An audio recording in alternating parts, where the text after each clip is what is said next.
Have an official's blessing. Tian Guan Ci Fu by Mo Xiang Tong Xiu. Read by Plant Bones. Chapter 22. What is true and what is false?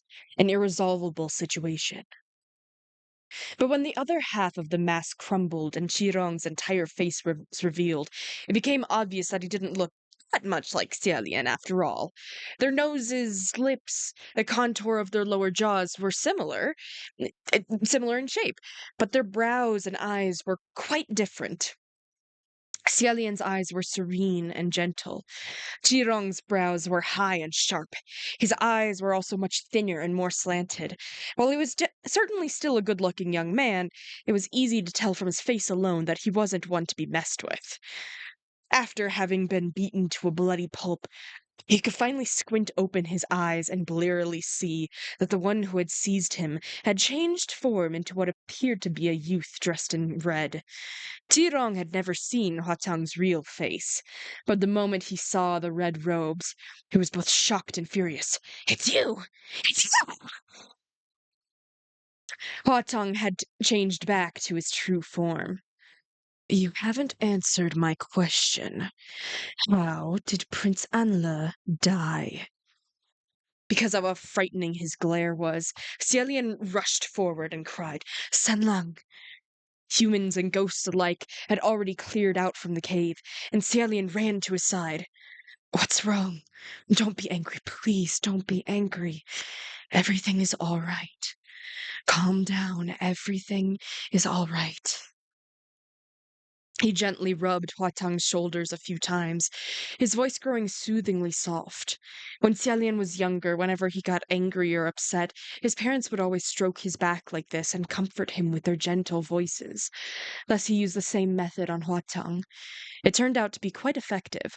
Hua Tong's eye was turbulent before, but after being soothed, his lip quivered only for a second, before slowly but finally he calmed, and his gaze cleared once more. Xialian let out a breath of relief at the sight. But suddenly, before he had fully relaxed, Hua Tong swiftly reached out and gave Xialian's shoulder a gentle tap in return. This tap instantly petrified Xialian's body. He had not expected Hua Tong to do anything to him at all, which was how he'd been petrified so easily. He didn't know what Hua Tong was up to, but he wasn't worried about himself. Rather, he was worried for Hua Tong, afraid he might lose control again. He was about to open his mouth to ask when he realized that not only could he not move, he also couldn't speak. This made him somewhat uneasy. Qirong might have been weak when it came to fistfights, but his mouth was certainly tough, and he started cursing while still covered in blood. "You damn crazy one-eyed snake! Did I piss you off while eating in my own house?" Hua Tong smiled, then smacked his head down onto the ground again, before yanking it back up. "How did Prince Anle die?" "What does it have to do with you?" Qirong cried, and Hua Tong slammed him down again. "How did Prince Anle die?" This process repeated for a while. Hua Tong maintained his cool smile the whole time as he dribbled Qirong's head like a bouncing ball, brutally smashing it down over a dozen times. Although it was violent, Qirong couldn't die, but it was precisely because he couldn't die that it was so unbearable. Even a skull made of iron couldn't stand this kind of torture, and Qirong finally changed his tune. "You're so free, why don't you go read a history book?" Hua Tong sneered. "If history books recorded the truth, why would I come and ask useless trash like you?" He raised his head again, and Qirong yelled, "Lang Tinqiu! It's Lang Tinqiu! He was killed by Lang Tinqiu!" The Buddha doll in Xialian's arms jerked and started shaking vigorously. It was shaking so hard that Xialian couldn't keep a hold of it. He could only watch helplessly as Lang Tinqiu's Buddha doll fell out of his arms and onto the ground, spinning wildly back and forth. Hua Tong didn't spare to look, but undid the spell. There was a blast of red smoke, and Lang Tinqiu's form leapt out from within. Raised as royalty, high and mighty, he had never been wronged like this in his entire life. He pointed at Tirong in rage. How could you slander me so easily? Anla and I were friends. Just who are you accusing of killing him? Tirong was also shocked to see him jump out. You're Lang Tinzhou? Why the fuck are you here too? Lang Tinzhou still didn't understand why he had been brought to this lair. He was simply enraged by Tirong's accusations and felt compelled to clear things up. Prince Anla died of illness, so why would you randomly accuse me of killing him? Huatong looked on coolly and stopped dribbling Tirong's head. So Tirong got pulled into the argument. Died of illness, my ass! Only you would believe that shit. He died soon after the Gilded Banquet, so it must have been assassinated by your lot. If not you, then those old withering young and dogs in court. He was muddying the waters with garbage he was spewing. Lang Tinzhou's face was steely with anger. No wonder. Ugh. No wonder everyone says Green Ghost Jirong is vulgar and crass. Now that I've met you, you are indeed disgusting. That comment stabbed Jirong exactly where it hurt, and his face dropped immediately. After achieving fame, he'd been mocked for his vulgarity by all manner of gods and ghosts for centuries, both behind his back and directly to his face. He truly hated it. I may be vulgar, but that's much better than your ignorance. Friends this, friends that. Peaceful coexistence. Xianle and Yong'an can be friends, can coexist in peace. Your fake-ass parents, how revolting. Hearing him insult his parents, Lang Tinzhou was furious. Shut up! My parents were sincere and genuine, not fake. I won't let you spit on their names and humiliate them.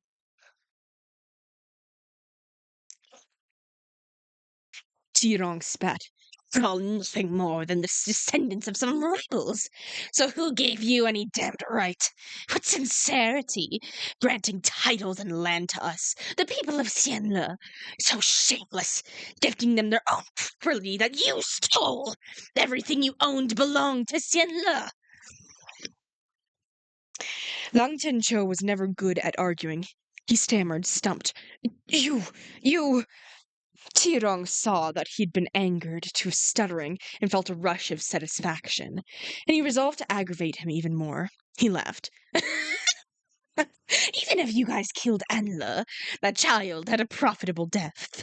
Xianle lost one man, but Yong'an paid an entire gilded banquet.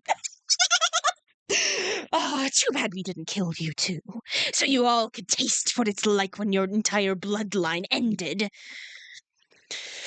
Lang Tinzhou was bewildered by this. What did you say? Xialian groaned inwardly.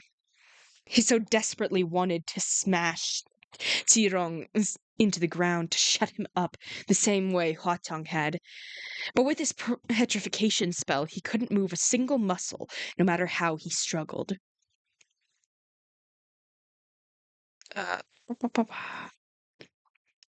Sorry for all the pauses. Tirong's voice is hard on me. What do you mean, didn't kill me too? Tirong only cared about avenging himself for the vulgar comment, so he continued to boast. The fruit doesn't really fall far from the tree. Sir, your stupidity has spanned many hundreds of years. That has opened my eyes. To think about it, we Xianle are thoroughly disgusted with you, Yong'an. Whoever doesn't hate you is unfit to be called a citizen of Xianle. Did you honestly think the royal descendants of Xianle would be friendly with royalty of Yong'an? It was all to coax information for our future plots and to paint your gilded banquet with blood. Xialian was still struggling to break free, while Lang Tinzhou was frozen where he stood. He took a moment before he stammered. Prince Anla and the state preceptor were on the same side? Lung Tincho was filled with anguish, thinking that his beloved teacher and his beloved friend had conspired against him together. However, Chirong said, "State preceptor? That evil cultivator Fang Xin or whatever? The hell's on the same side as him?" Lang Chencho heard this question and was puzzled again. You said Anla wanted to spill blood at the gilded banquet, but the one who did it was the state preceptor. Were they not on the same side? He trailed off, thoroughly confused. "Hell knows where that cultivator came from," Jirong replied. "It had nothing to do with him. Listen up, Changzhou. The slaughter at the Yong'an Gilded Banquet was the work of the people of Xianle. Anla had already planned to kill off every single damn rebel at the banquet, but then that weird state preceptor suddenly busted in. Anla thought the plan had gone ass up and ran to me for help, asking me what to do if his involvement was discovered. But that very night, it was announced that the one who committed the Gilded Banquet massacre was your state preceptor. He was the one who became the most wanted man in the entire kingdom." It took Lang Tinto a while to process that information. If it was true, why didn't you say anything? Tirong clicked his tongue. "Are you fucking stupid? Why would I say anything? Why wouldn't I want to have someone else take the blame? Can I get more leveled up to a supreme for pulling off this lie?" He was relishing this more and more the longer he spoke. "Oh, I get it. You just can't believe what I'm saying, right? I heard you nailed your own Shifu into a coffin over this." "Dumbass! You killed the wrong person!" Listening to that vile, hearty laughter, Celian closed his eyes and cursed inwardly again. Lang Tencho cracked his knuckles as he raged. "You're wrong!" He then whipped around and shouted towards Celian. "If this is true, even if he didn't say anything, why didn't you?" Tirong spat out a broken tooth. "And who the fuck is that? What, are you all here to have a party in my cave?" Everyone ignored him. Lang Tinto demanded, "If you didn't do it, if you didn't kill them, then why did you admit your guilt?" Just then, Xialian's body relaxed. Hotang had undone the petrification spell. It might have been too late, though. Lang Tencho was waiting for answers, and Xialian stood up slowly, working out the kinks in his wrists and joints. After a pause, Xialian blurted, "Complete nonsense." Lang Tencho had fully expected him to say, "It's true, just as he said," yet those words Xialian uttered so coldly completely rejected any relief of guilt from Qirong's recounting of events.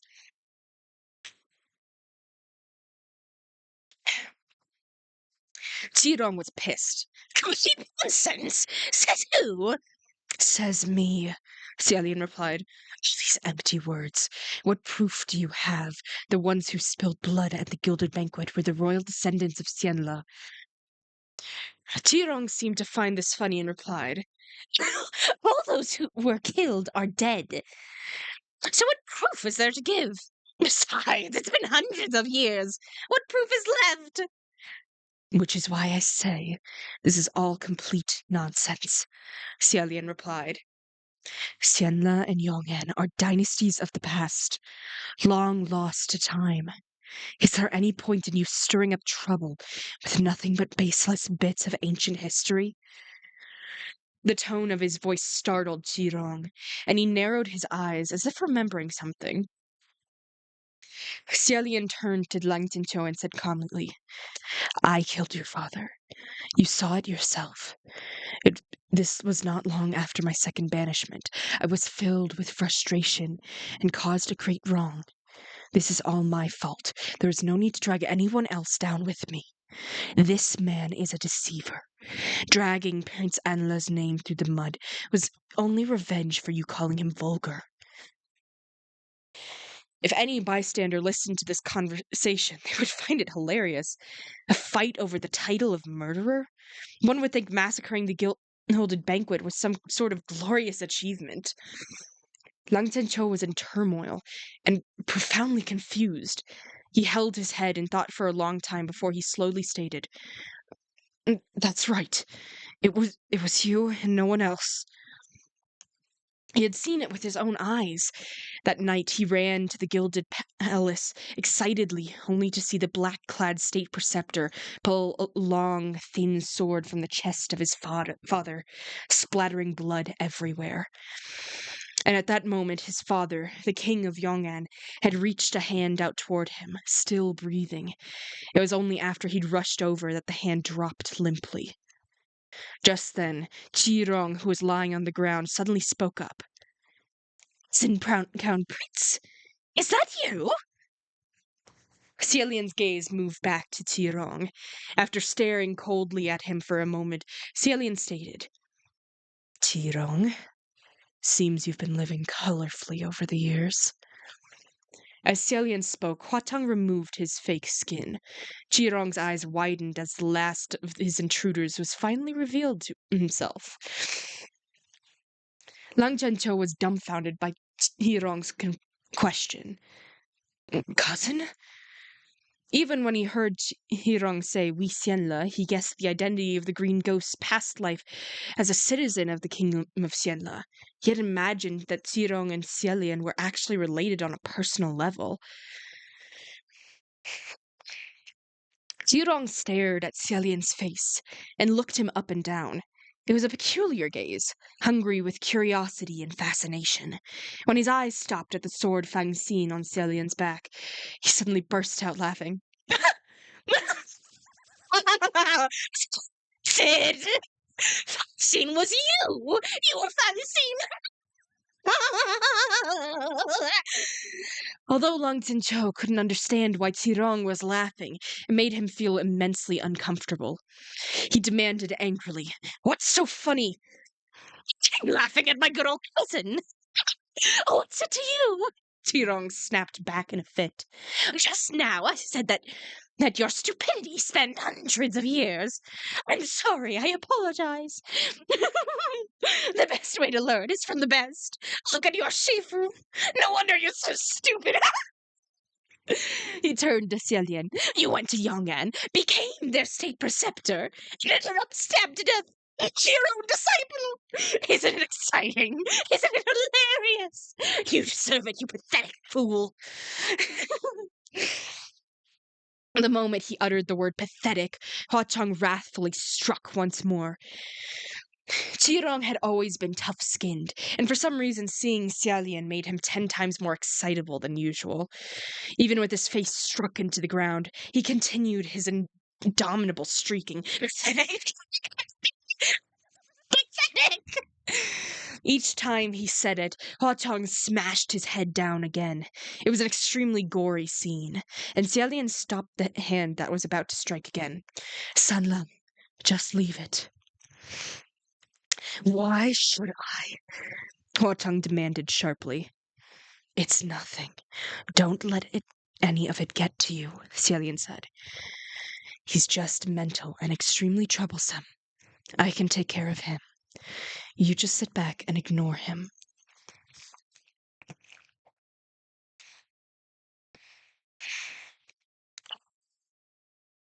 He gently rubbed Huateng's shoulder, and it was a long time before Huateng finally uttered in a low voice, "Fine." Qirong plucked his own head from the ground and arduously rolled to the side. He then spat. "Why play pretend with that false kindness? If you really didn't want him to hit me, then you would have staked him at the beginning. Faking indifference now, telling him to forget it. No one's gonna praise you for being merciful." "I stopped him because I don't want him to dirty his hands. Do you misunderstand something?" A trace of anger flashed across Qirong's bloodied face, but then he started giggling. "Cousin Brown Prince, you're getting along pretty well with Huatang, aren't you? This little brother of yours was wondering why none of the underlings he sent to greet you on Zhanyuan ever returned. Now I see it's because you've been clinging to Huatang." Xilian had no idea that Tirong had sent underlings to find him on the night of the Zhangyuan festival. It was a coincidence that he bumped into Huatong, and taking him back to Puqi Shrine also wasn't something he'd planned. It seemed Huatong had taken care of all of Qirong's underlings. At the thought of this, Xilian unconsciously stole a glance at the person next to him. Qirong continued. Calling him Slang. So familiar. Cousin, you're a big shot heavenly official. Can you hang out with ghosts and demons? Aren't you worried about him tainting your reputation? You're so perfect, after all, so pure and flawless. Your saintly halo shines upon all of us on this earth. Many in the heavenly court thought the way Muting spoke was sarcastic, but if they were to listen, hear, and compare, they would witness sarcasm in its primal form. Truly, they had wronged Muting.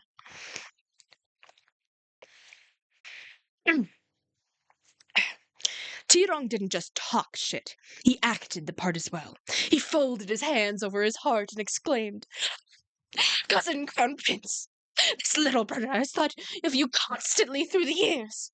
Look, I even meticulously carved this statue to keep you by my side, so I can gaze upon your valiant form every waking moment of every day.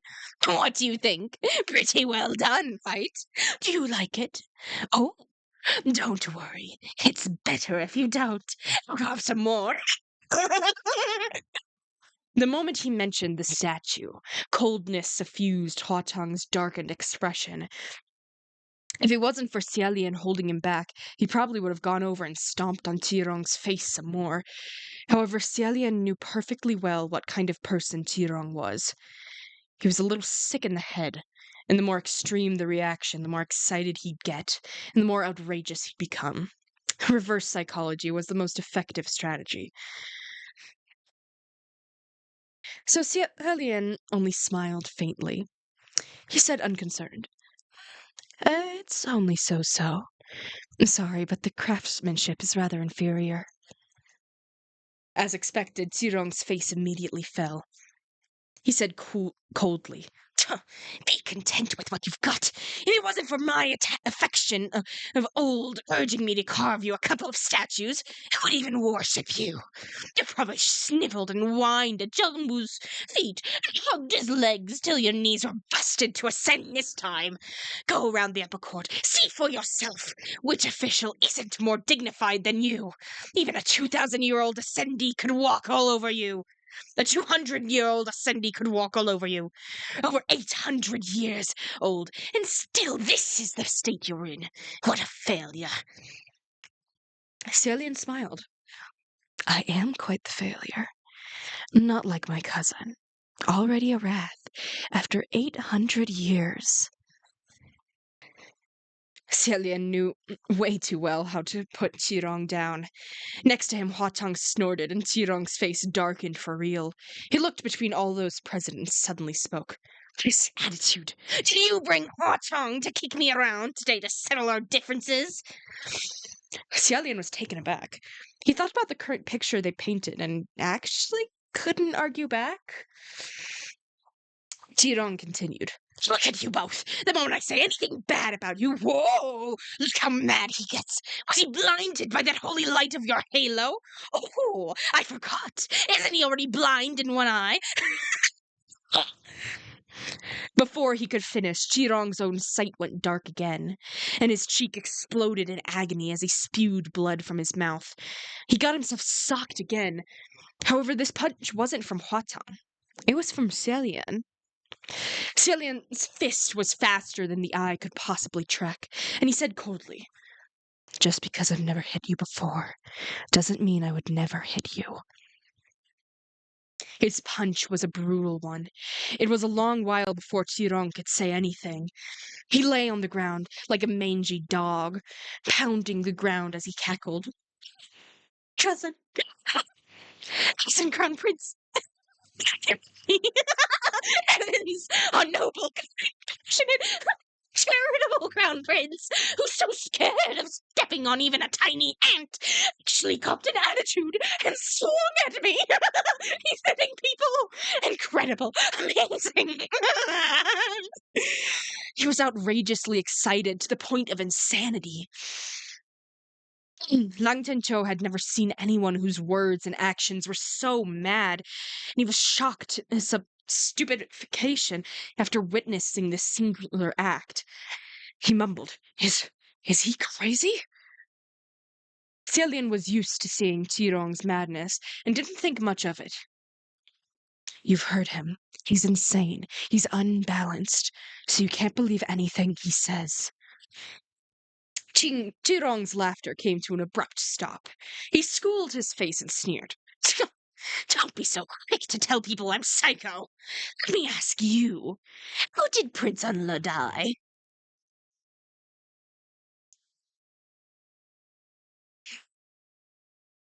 This was the question Hotong had posed to him, and now he was turning it to Xiaolian instead. Lang Chencho's attention was suddenly focused on it again. Xiaolian's mind was collected, but he couldn't immediately answer. Qirong, on the other hand, slowly crawled to his feet and sat, leaning against the kneeling statue. After Enla died, I caught up with his corpse to inspect it. All of his organs were pulverized by the vibrations of an exceedingly powerful sword. That's why, despite not having any external injuries, he couldn't stop hacking up blood. It was something no ordinary swordsman could do. At first I thought Yong'an's thugs had brought in a special hitman to frame Anla's death as an illness. But now that I think about it, there is another who has the ability. And who is that? Why, of course, my good old cousin, defender of justice. After all, our flower-crowned martial god, His Royal Highness the Crown Prince, is a holy, pure, one and only snow-white lotus of the heavenly mountains.